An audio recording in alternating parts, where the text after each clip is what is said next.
नमस्कार, आज आपण बनवणार आहोत छोले भटुरे। सगळ्यात आधी कुकरमध्ये 1 वाटी काबुली चणे घातले भिजवलेले, त्यात 1 चमचा मीठ घातला आहे आणि कुकर लावला आहे। त्याच्यात 3 शिट्ट्या काढायच्या आहेत। एक पातेलं घ्यायचं आहे, त्याच्यात तेल, तेजपत्ता, काळी मिरी, लवंग, दगडफूल आणि वेलची घालायची आहे। त्या तेलामध्ये कांदा, आलं लसूण पेस्ट, हिरवी मिरची, जिरं याचं वाटण घालायचं आहे। ते वाटण चांगलं मिक्स करायचं आहे। तेलामध्ये चांगलं परतून घ्यायचं आहे।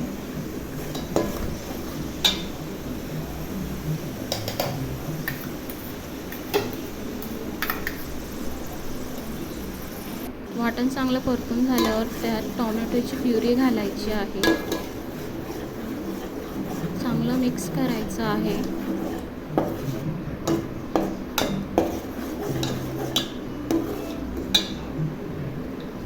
चांगलं मिक्स झाल्यानंतर त्यात लाल तिखट, धना जिरा पावडर, गरम मसाला, चाट पावडर, हळद हे सगळं घालून चांगलं मिक्स करायचं आहे।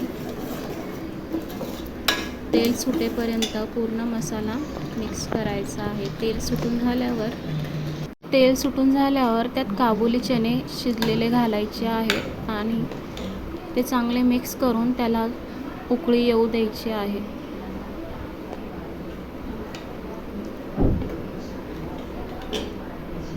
भाजीला चांगली उकळी आली की त्याच्यामध्ये कोथिंबीर आणि मीठ घालायचं आहे।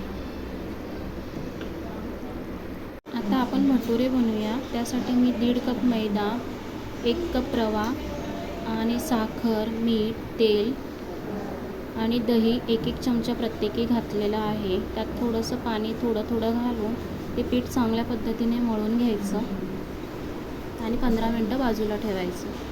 अशा पद्धतीने मी गोल पुरी लाटून घेतलेली आहे। ती पुरी गरम तेलात तळायला ठेवली आहे। चांगल्या पद्धतीने ती तळून घ्यायची। बघा कशी फुगते। अशी पुरी फुगल्यानंतर गोल्डन ब्राऊन झाली की ती काढून गरम गरम खायला द्यायची। आपले भटुरे तयार झालेले आहेत। आपली छोले भटुरे ही डिश तयार झालेली आहे। तुम्हाला जर माझी रेसिपी आवडत असेल तर प्लीज सबस्क्राईब करा, लाईक करा आणि फॉलो करा आणि या चॅनलला नक्की विजिट करा। धन्यवाद।